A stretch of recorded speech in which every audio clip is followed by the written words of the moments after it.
Hello everybody. Today we'll talk about the blood. Blood is a part of your cardiovascular system. Cardiovascular system consists of the heart. Cardio indicates the heart. Vascular indicates the blood vessels. And inside the heart and the blood vessels you have the blood. Blood circulates inside the cardiovascular system, which is a closed system.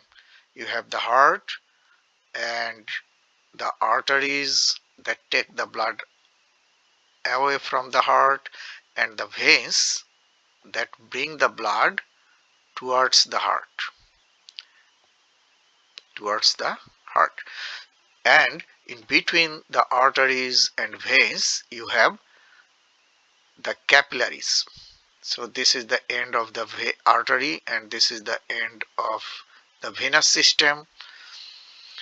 This is the capillary bed in between. So this is the capillary. Arterial system, venous system, and in between you have the capillaries, and this is the heart. So blood circulates inside the heart and the blood vessels, right? Which is a closed cavity because blood circulates only within this system. First we will talk about the definition of blood, how to define the blood. Then we'll talk about the important functions of the blood, properties of the blood. Then we'll talk about the components. Blood consists of two components. The liquid part of the blood is called the plasma, which forms about 55% volume of blood, and the formed elements,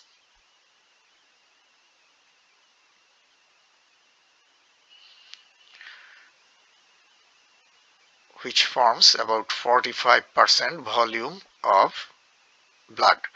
And formed elements are the blood cells. Three types of blood cells: red blood cells, white blood cells, and platelets. Plasma is the liquid part and it is mainly water.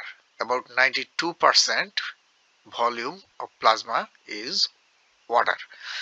And in the plasma you have also other chemicals. The main chemicals are the proteins. Those are called the plasma proteins. Plasma proteins. Plasma proteins have important functions. We'll talk about that. So we'll talk about the plasma and its components. Then we'll talk about those proteins in the plasma called the plasma proteins, their origin, types, and functions. We'll talk about the blood cells or formed elements, red blood cells, white blood cells, and platelets. So first, as I mentioned already, that blood circulates inside the cardiovascular system. So blood is a part of your cardiovascular system. Heart, blood vessels, that means arteries, veins, and capillaries, and the blood inside them form the cardiovascular system. Heart pumps the blood, gives the blood its motion to circulate continuously throughout the life, right?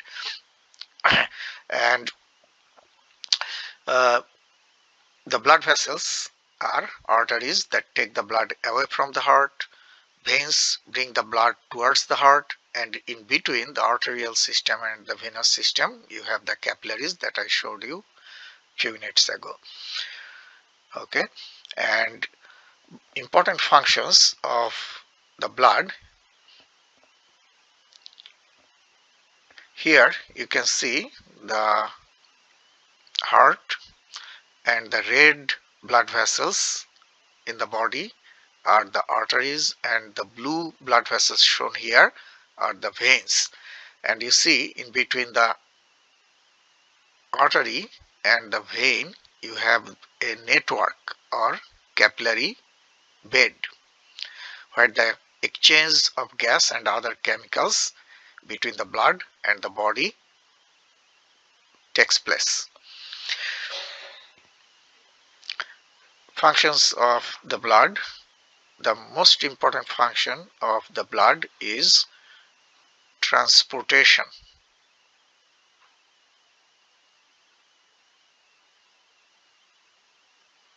So blood transports a number of chemicals, very important chemicals.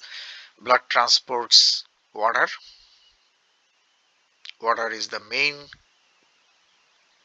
component of the blood. Blood is mainly water, so water transport.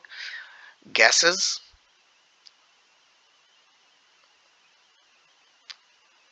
oxygen and carbon dioxide, O2 and CO2. Blood carries the oxygen to the tissue, and tissue produces carbon dioxide, which is harmful. So blood takes the carbon dioxide from the tissue and brings it to the lung, and we expel the carbon dioxide out from the body, right? So blood transports the gases. Blood transports nutrients. Very important chemicals are the nutrients, amino acids, fats or lipids, different types of carbohydrates, vitamins, minerals. All those nutrients are transported by the blood. Continuously, body needs those chemicals, you know that. So blood supplies those chemicals to your body, that means to your tissue. Blood transports hormones. Hormones are secreted into the blood from the endocrine glands, and the hormones are taken to the target organs by the blood. So blood transports the hormones to their target organs.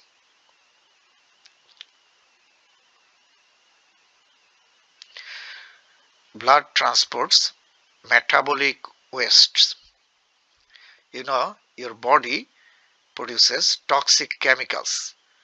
Those are called the metabolic wastes, and those should be taken to the kidneys by the blood, and then kidneys will produce urine and excrete them through the urine.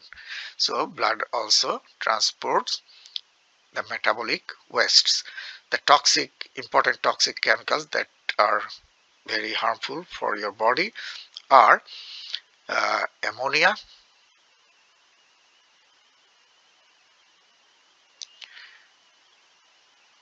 urea and uric acids,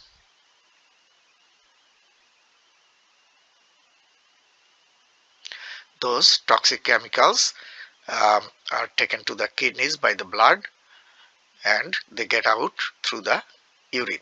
So you see that blood transports so many important chemicals. Also, blood transports antibodies. Nowadays you hear the term antibodies a lot. Antibodies fight against the antigens, harmful antigens like bacteria, virus and other harmful things that try to invade into the body.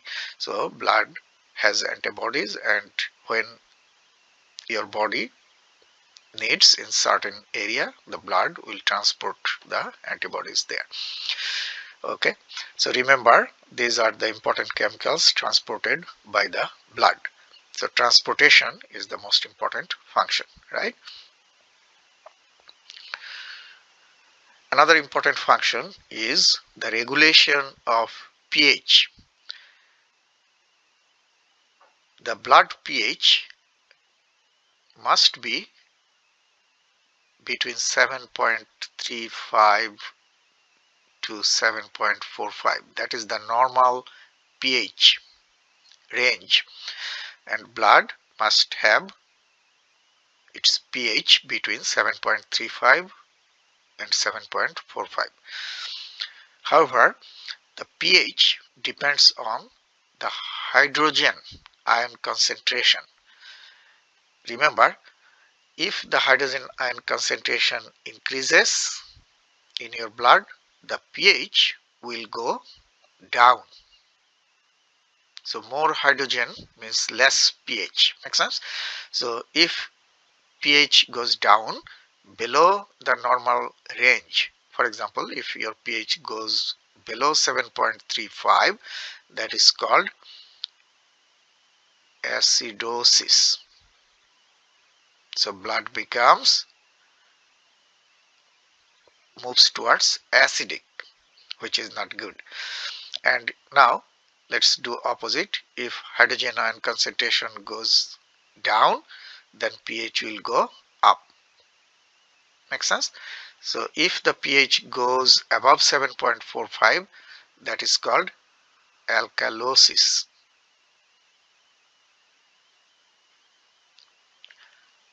Neither is good, right? So we want to keep the pH between 7.35 and 7.45. That means within the normal range. So if for some reason hydrogen ion concentration increases, acidosis may occur, which is not good.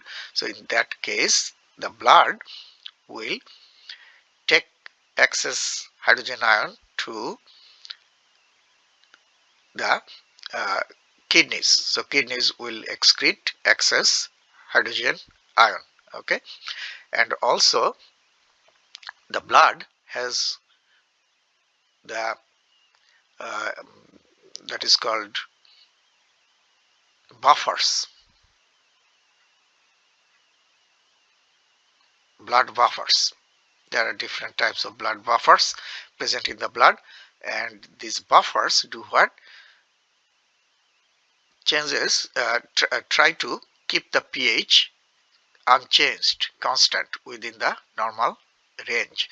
So because of the buffers present in the blood pH is maintained.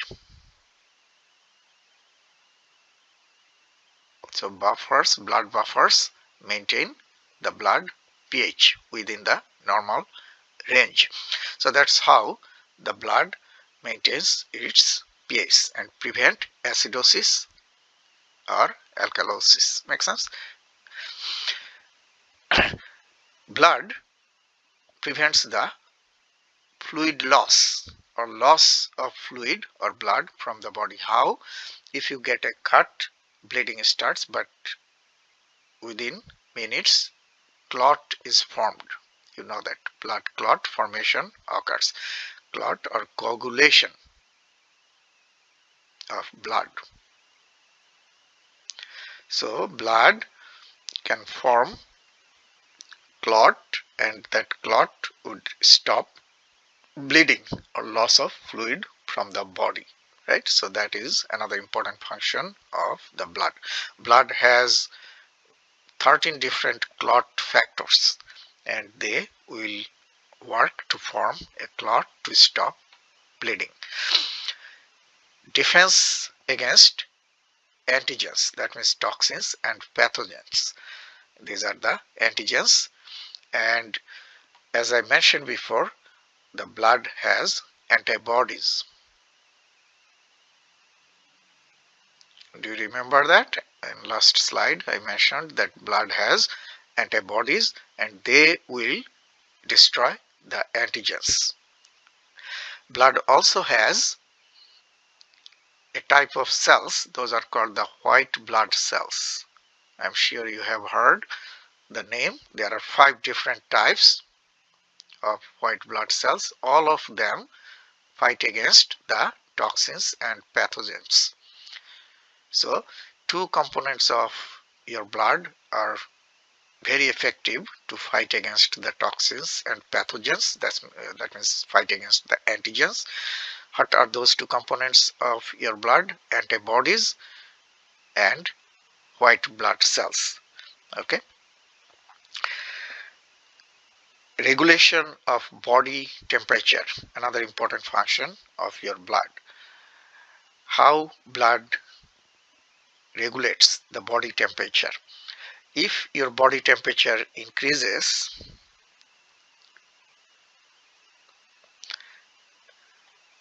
the blood vessels in your skin, that means the body surface, will dilate. So cause dilatation of blood vessels. Where?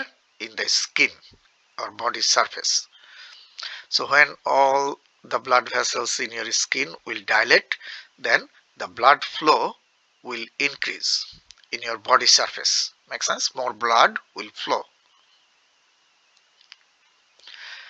And when more blood flows in your skin,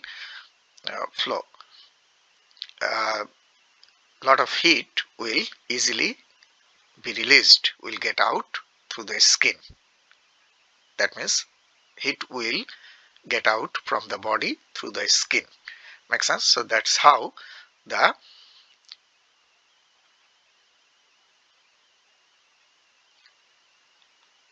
body temperature will be lowered or will be brought down. So that's how the blood mainly regulates the body temperature. Also, if in certain area of your body the temperature increases, for example, if in your brain the temperature increases for some reason, then more blood will go there and take that heat out from the brain and diffuse it, distribute it throughout the body. So by two main ways the blood lowers the body temperature. One is by increasing the blood flow or circulation in your body surface or skin, so heat will easily get out through the skin, will be released from the body and will lower the body temperature. Another is blood will take the heat from certain area of the body and distribute it throughout the body. Important properties of blood. First, what is the color of your blood? Blood is red. However, when the blood has more oxygen, the blood looks bright red. And when the blood has more carbon dioxide, then the blood looks dark red. In systemic circulation, that means in your body, inside the arteries, you know that you have more oxygenated blood. That's why the arterial blood looks bright red. And inside the veins, you have more carbon dioxide. That's why the blood in the veins look dark red color. Okay. The blood is slightly warmer than your body temperature.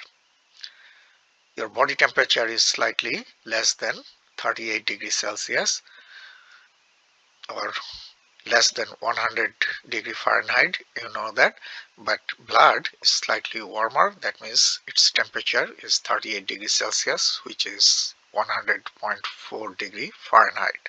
So blood is slightly warmer.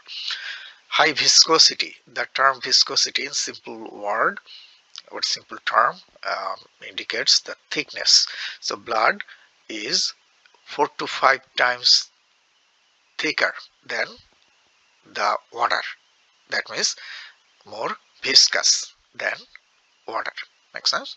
You know, blood is sticky and thick. So that is the viscosity.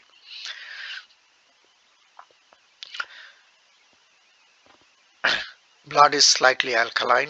As I mentioned earlier, that the pH of blood is between 7.35 and 7.45. The pH 7.0 or 7.0 means neutral. if the pH is above 7.0, that is alkaline.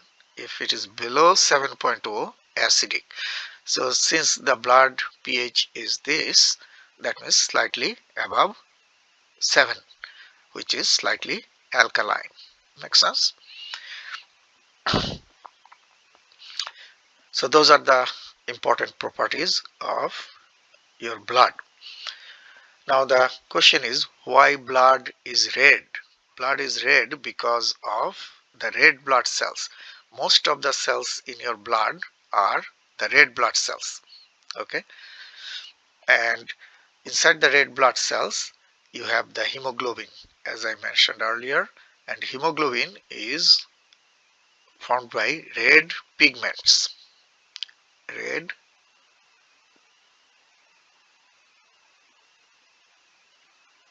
pigments. Make sense? So inside the red blood cell you have the hemoglobin, which is formed by the red pigments. That's why the red blood cells are red. And since most of the blood cells are red, the blood looks red. Okay, now the composition of blood. Blood has two components I mentioned already. Now if you take blood in a test tube, okay, and centrifuge the blood for few minutes, what happens? Spin the blood for few minutes, the blood cells, which is the formed elements, blood cells are the formed elements, will go to the bottom, will settle, and the liquid part will go to the top.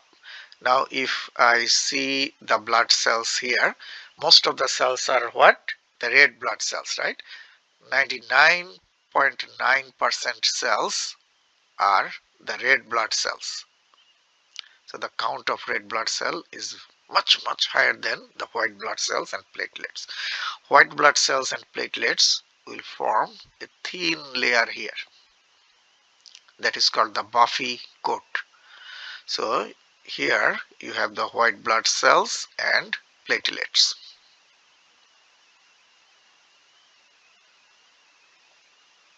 Make sense? And this thin film or layer is called the buffy coat. Okay, so if I ask you, the buffy coat is formed by what? The white blood cells mainly and platelets. And the formed elements, the volume of formed elements is given, 99.9% is given by the red blood cells. Okay, and this volume of formed elements is called hematocrit, the percent volume in total blood, hematocrit. Okay, the percent volume of the formed elements in total blood. So this is the total blood, right? And this percent volume or hematocrit is in average 45%. So hematocrit value is 45% in average. So 55% is the plasma, the liquid part here.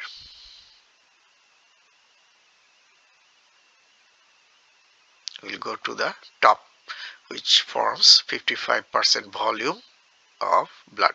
So if I take 100 milliliter of blood, 45 milliliter will be the formed elements, that means the blood cells, and 55 milliliter will be the plasma, the liquid part. And this plasma is mainly what? Water. 92% I mentioned before of plasma is water.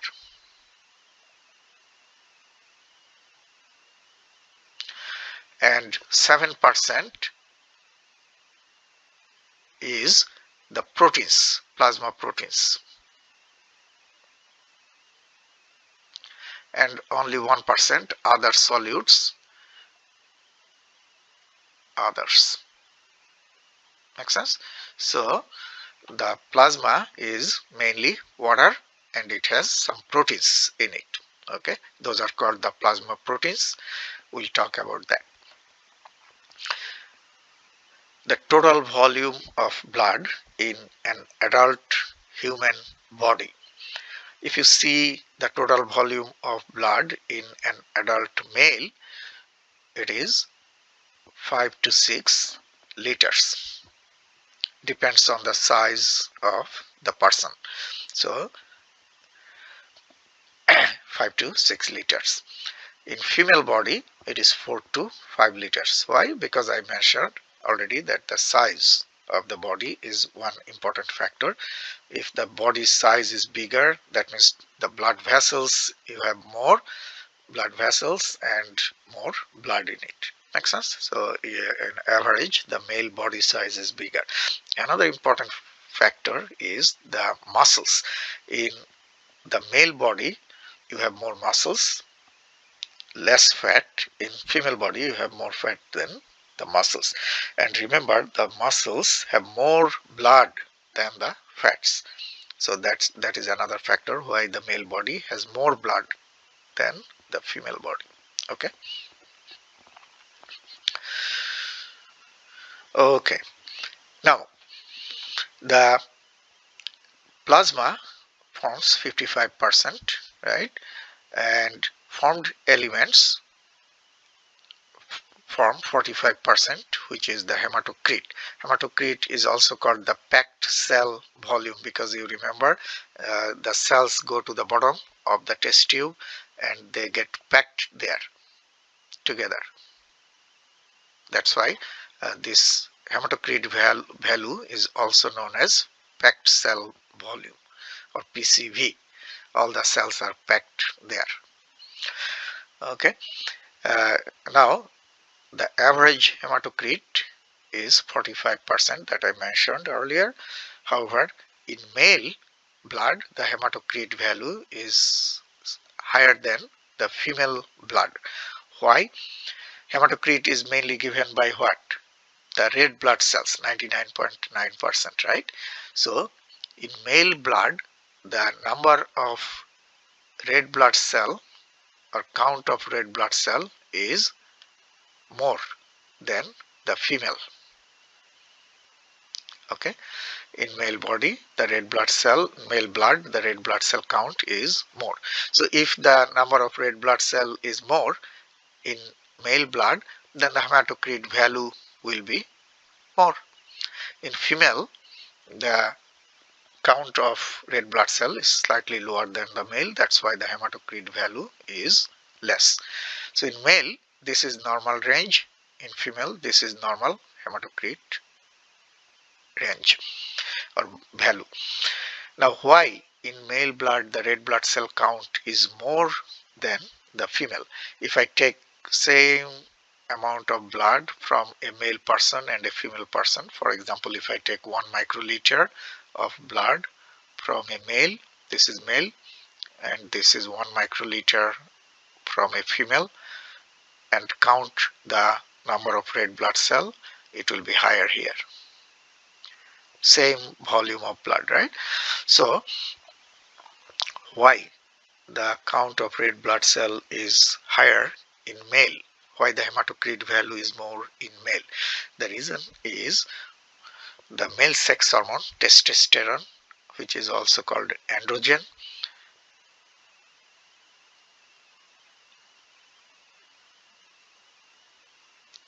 this male sex hormone directly stimulates the bone marrow to produce more red blood cell. Make sense? This is one important factor. Number two, in male body, as I mentioned, has more blood vessels, more muscles. So since male body has more muscles, metabolism is higher in the male body. Make sense? Muscles have more metabolism. So more metabolism needs more oxygen. Muscles need more oxygen. So to supply more oxygen to the muscles, the number of red blood cell should be higher because the red blood cells transport oxygen, remember. So more muscles in male body, that means metabolism is more, and more oxygen should be supplied to the muscles. And who supplies the oxygen? The red blood cells. That's why the bone marrow will produce more red blood cells. Because of these two main factors in the male blood, the count of red blood cell is higher. In children, the count of red blood cell is even higher than the male. Why?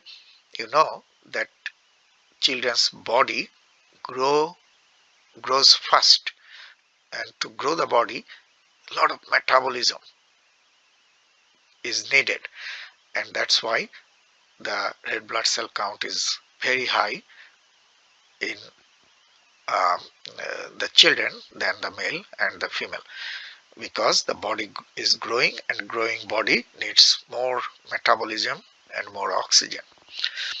So if you count the red blood cell in children's blood, will be much higher.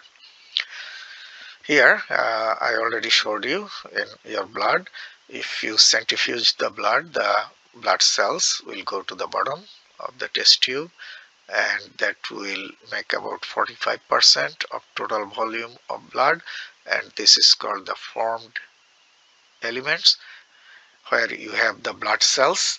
What are the blood cells? Red blood cells, 5 different types of white blood cells you see here, 5 different types, and platelets. Okay, and I mentioned earlier that red blood cells are the most common. 99.9% cells are the red blood cells. Okay, that's why the hematocrit value is mainly given by the red blood cells. Now let's see the liquid part here, the plasma. I already mentioned 55%, and 92% of it is water, 7% different types of proteins, and other solids 1%, right? So what are the important plasma proteins? Proteins in the plasma, or plasma proteins.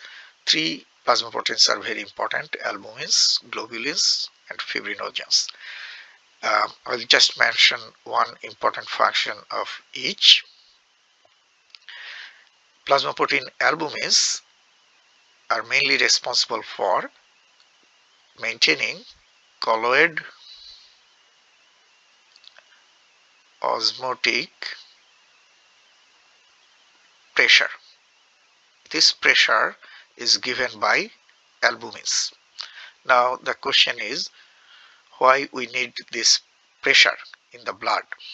This pressure is very important to keep the blood in the center of the blood vessels, so the flow will be easy and fast.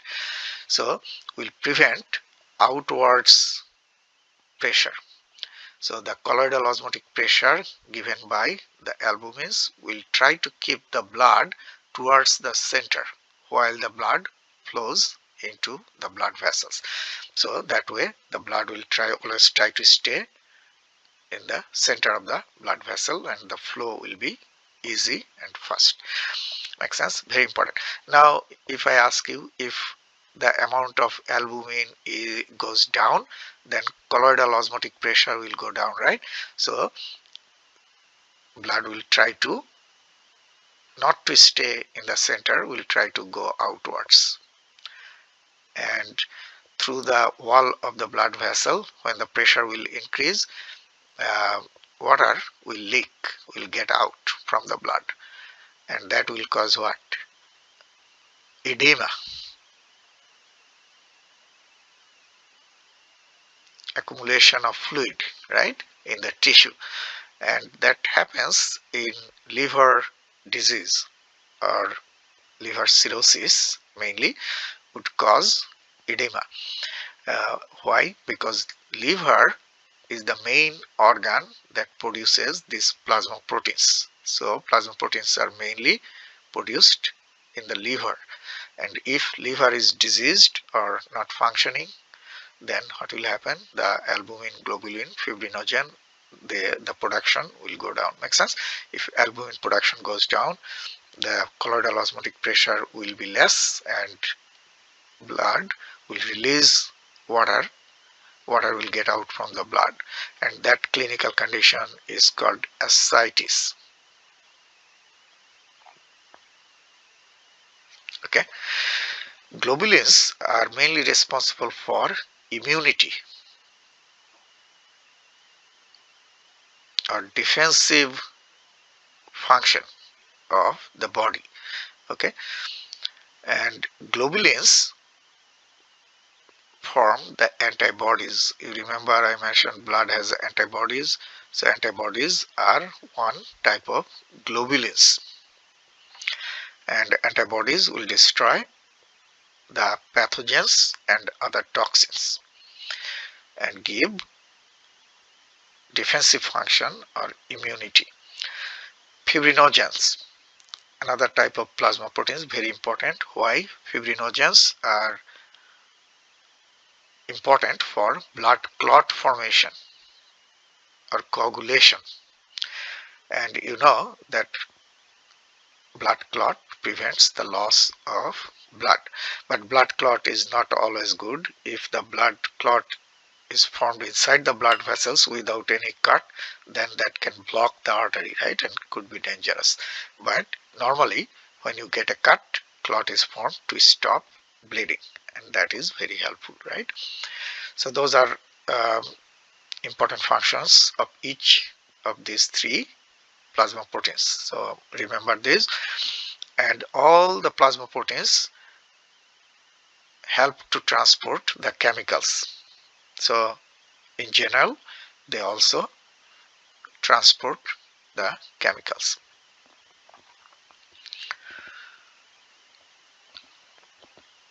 We already talked about this.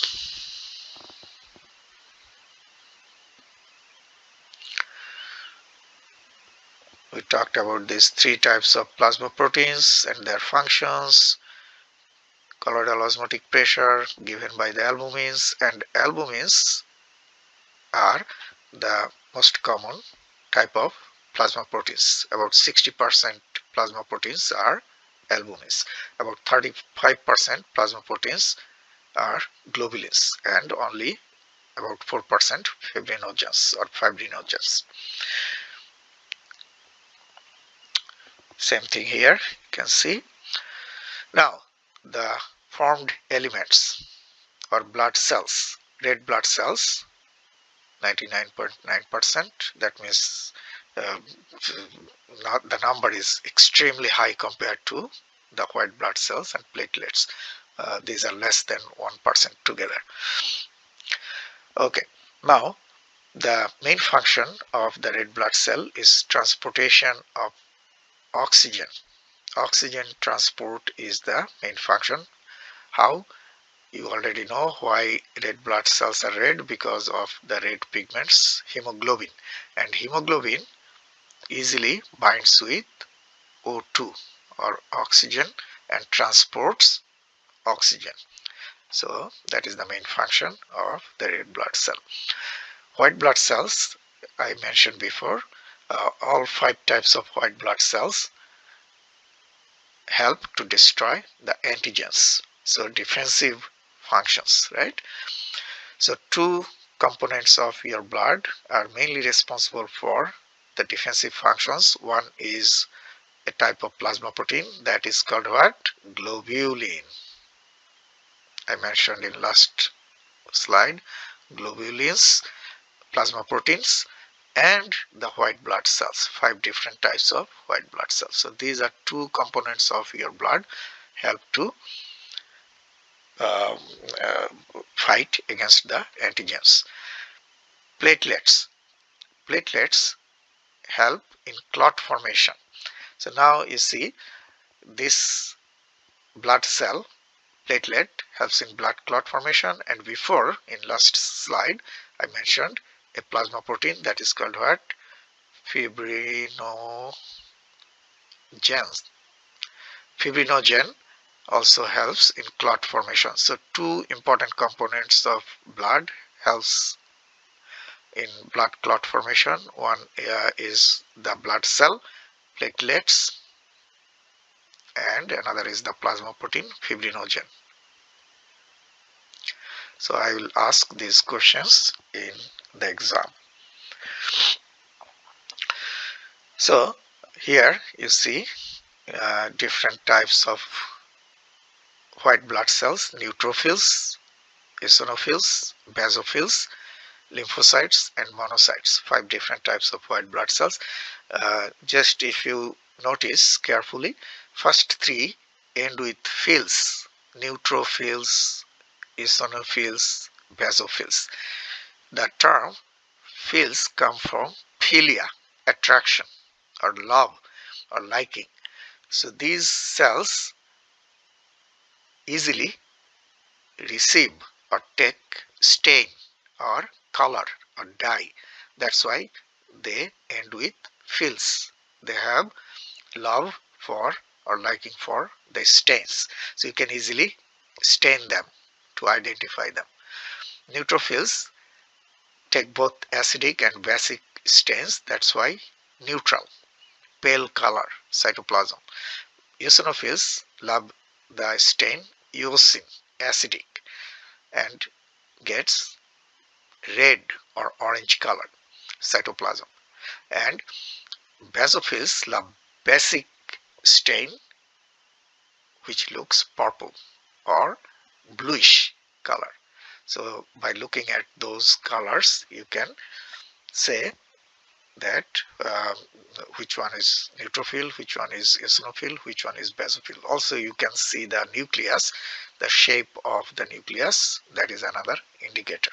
Okay, so color and the shape of the nucleus, color in the cytoplasm and the shape. And why these 3 can be stained easily? Because in the cytoplasm they have granules. You see the tiny dots in all these 3, these are called the granules. So these 3 are called granulocytes. And last 2 you see don't end with phils because they don't get stain or color, lymphocytes and monocytes. They don't have any granules in the cytoplasm. That's why these are agranulocytes. First 3 are granulocytes and last 2 are agranulocytes. These are the platelets. Platelets, many physiologists, they don't want to consider platelets as true cells because the platelets lack most of the important organelles in a cell. Platelets don't have nucleus, mitochondria, ribosomes. All those important organelles are missing. Inside the platelet, if you see, you will only see what? Fluid and some granules. That's all. So that's why many physiologists, they don't want to consider these as true cells. But if you see the white blood cells have the nucleus inside, right? These are the nuclei. Now the red blood cells, most of the cells are red blood cells. Red blood cells are red because of the hemoglobin, but the nucleus is absent. So this is the hemoglobin, no nucleus inside the mature red blood cell. That's why they are flat, because of the absence of nucleus. They are round but flat, you see here. Okay. Also, red blood cells don't have mitochondria. Mitochondria produce ATP, called the powerhouse. So no nucleus, no mitochondria, those are absent.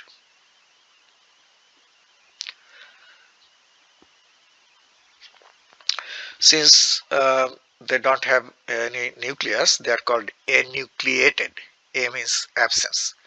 And no mitochondria, that means no ATP or energy is produced. That's why their lifespan is short. The red blood cells lifespan is 90 to 120 days. That means 3 to 4 months. After that period or time, they are destroyed in the blood, in the body. Okay, the formation or production of the blood cells. The process of blood cell formation is called hemopoiesis.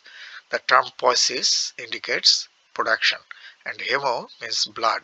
So blood production or blood cell production is hemopoiesis. Okay, and the blood cells are produced by the red bone marrow. Okay, and in early part of your life, red bone marrow is found inside the bones everywhere in the body. However, when you get old, the red bone marrow is only present at the end of the long bones. So this is a long bone, for example femur. At the ends you will find the red bone marrow, but inside the shaft you have yellow bone marrow. Yellow bone marrow is not capable to produce blood cells, only the red bone marrow. Okay, so in early life you have red bone marrow everywhere inside the skeleton or bones. However, in adults only at the end of the long bones and inside the flat bones. For example, your sternum or parietal bone, temporal bone, right? Those are the flat bones. Inside the flat bones in adults you have the red bone marrow. It's a flat bone and at the end of the long bone, red bone marrow. Okay, so those are the sites of blood cell production.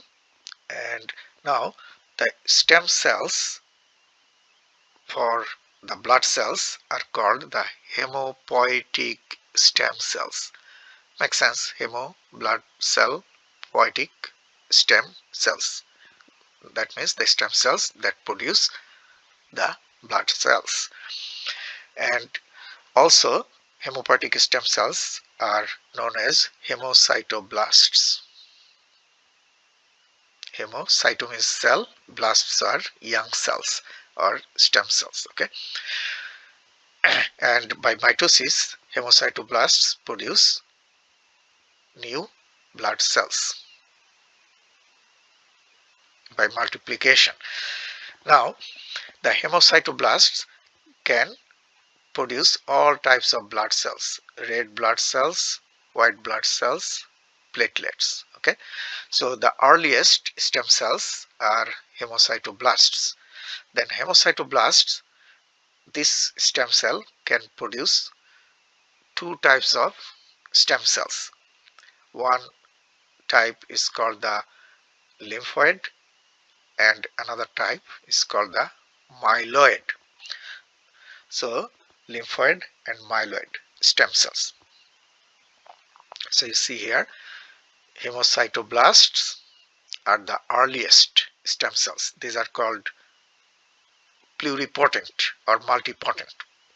That means from the hemocytoblast, why it is called multipotent or pluripotent? Because plural or multiple. From this stem cell, all types of blood cells can be produced. First, this stem cell can produce either lymphoid, here you see lymphoid, and myeloid. These are also stem cells, but here you see this division is called differentiation. So myeloid stem cells form all types of blood cells except lymphocytes, one type of white blood cell. You remember there are 5 different types of white blood cells. Lymphoid stem cells only produce that one type of white blood cells called the lymphocytes. That's why lymphoid. However, all red blood cells, other types of white blood cells, platelets, they come from myeloid stem cell. So this one is more powerful, right, to produce multiple different types of cells. So most pluripotent or multipotent stem cells are the hemocytoblast, because from this one you can produce any type of blood cells. Then differentiation takes place and two different types of stem cells are produced from the hemocytoblast, and then further differentiation produce different types of blood cells. Okay, here you see the same thing that I showed you. Now here you see more detail. So this is the hemocytoblast and lymphoid stem cell, myeloid stem cell. Okay, and from lymphoid stem cell we only get lymphocytes, this one. And from myeloid stem cells, you see, it goes through multiple differentiation and we get other types of white blood cells, platelets, and red blood cells. So this one is very powerful, right?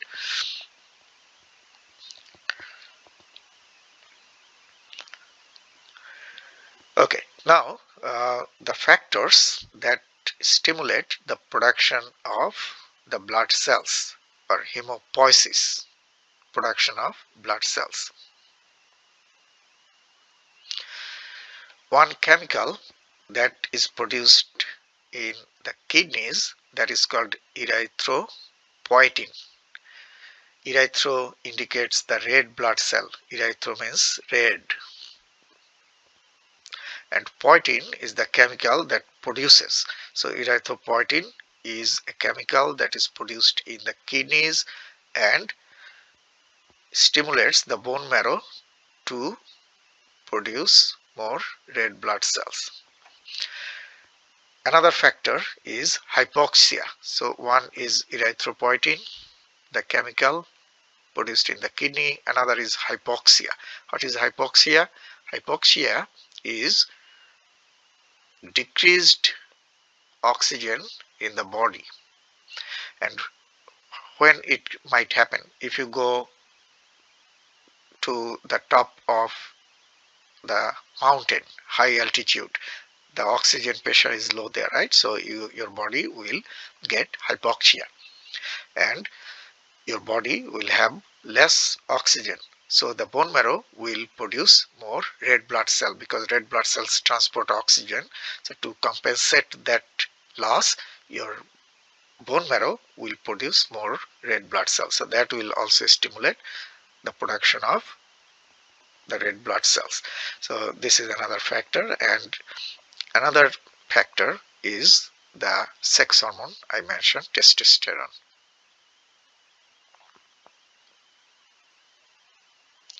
Also stimulates the bone marrow directly to produce more red blood cells. So those are the important factors if I ask you to stimulate the bone marrow to produce more blood cells. If the count of red blood cell is higher than normal, that is called polycythemia.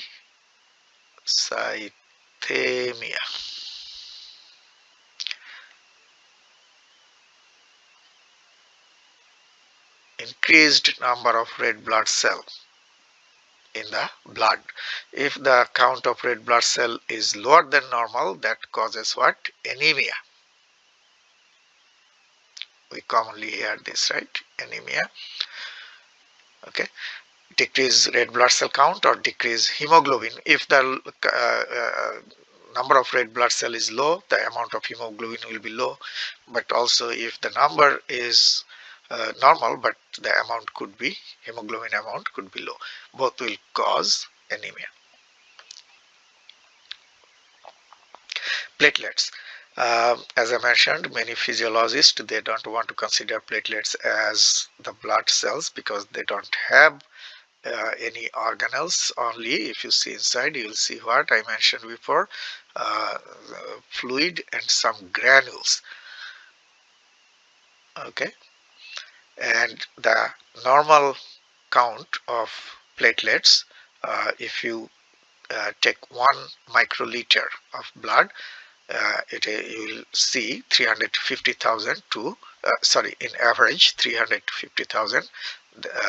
The range is 150,000 to 500,000, within that range. So this is the normal count of platelets in 1 microliter. Remember, very small amount of blood.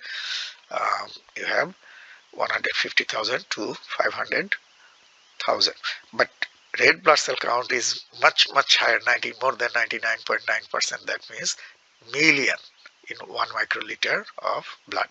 Okay, the lifespan of red platelet is very short. Why? Because it doesn't have nucleus, no mitochondria, no other organelles, so the lifespan is very short. Platelets form clot. How? When platelet gets attached to the ruptured blood vessel, the rough surface, it secretes a chemical that is sticky and makes the surface of the platelets sticky.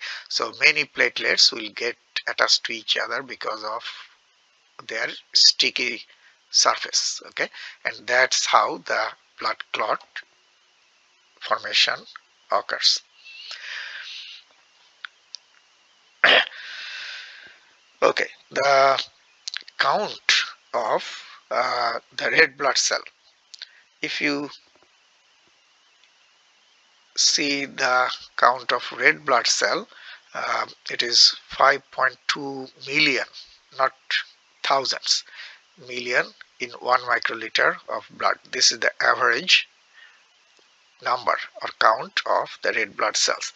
Platelet average is 350,000. We already talked about that.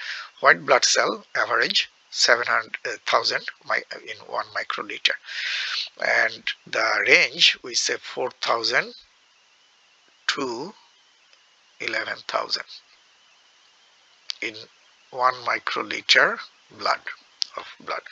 Okay, and there are 5 different types of white blood cells we already mentioned, and most common type is neutrophils. Then second highest, lymphocytes. About 67% white blood cells are neutrophils, 25% are lymphocytes. Others are very low in number. So if I take 100 white blood cells randomly and count, I should get about 67 of them are neutrophils, 25 of them are lymphocytes, and about 3 of them monocyte, 4 of them eosinophil, and 1 basophil. Okay, so that's the count. Now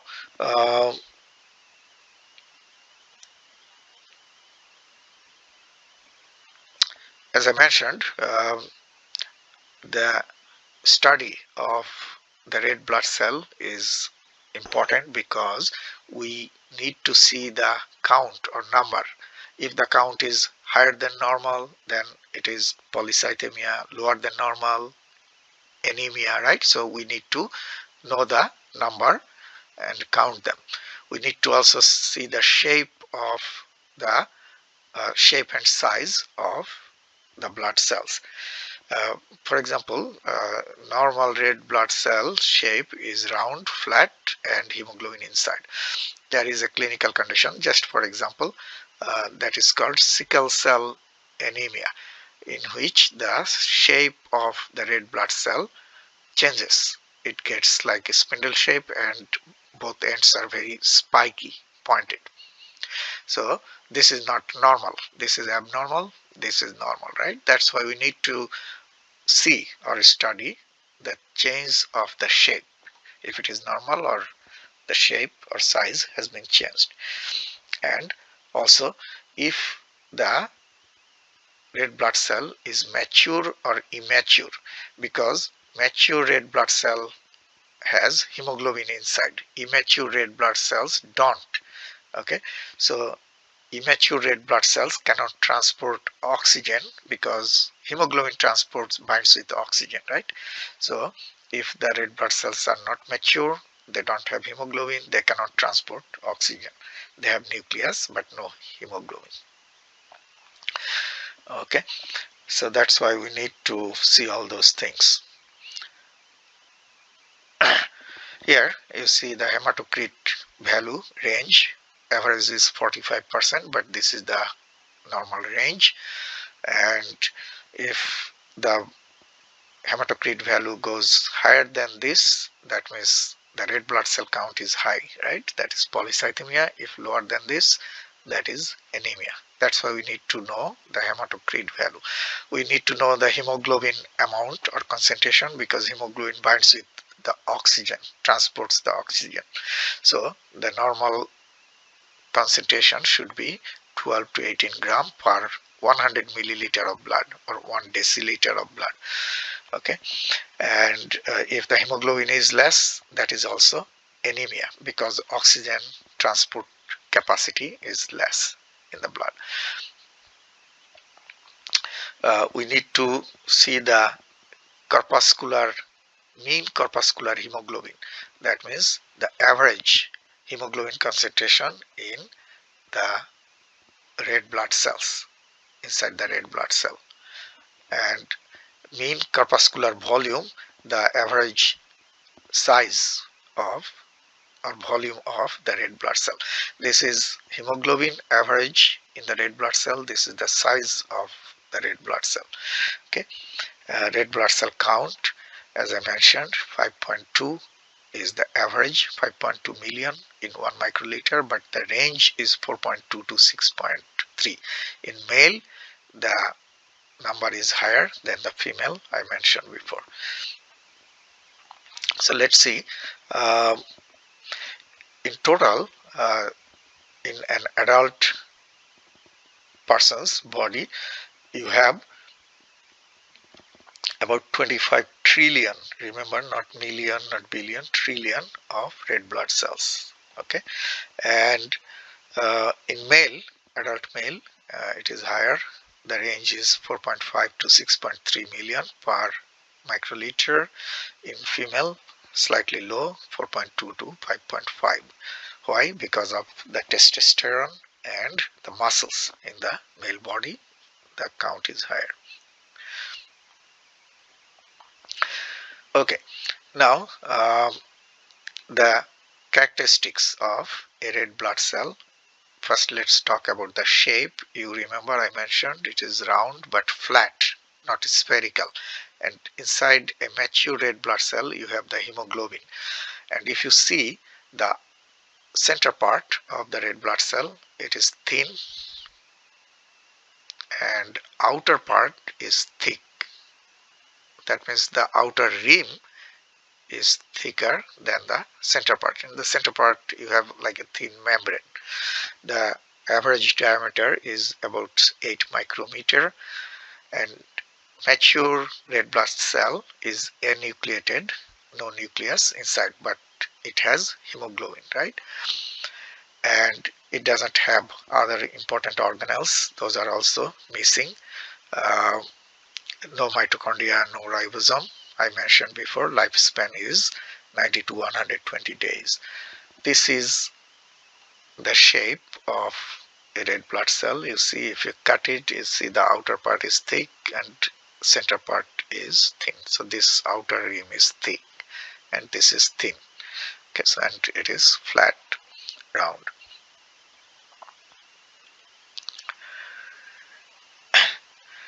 Another important property, and it is also very interesting, since the red blood cells are flat, round, disc-shaped cells, they are like, flat uh, dinner plates, and in big parties you see that dinner plates are piled together, stuck together, one above another like this, right?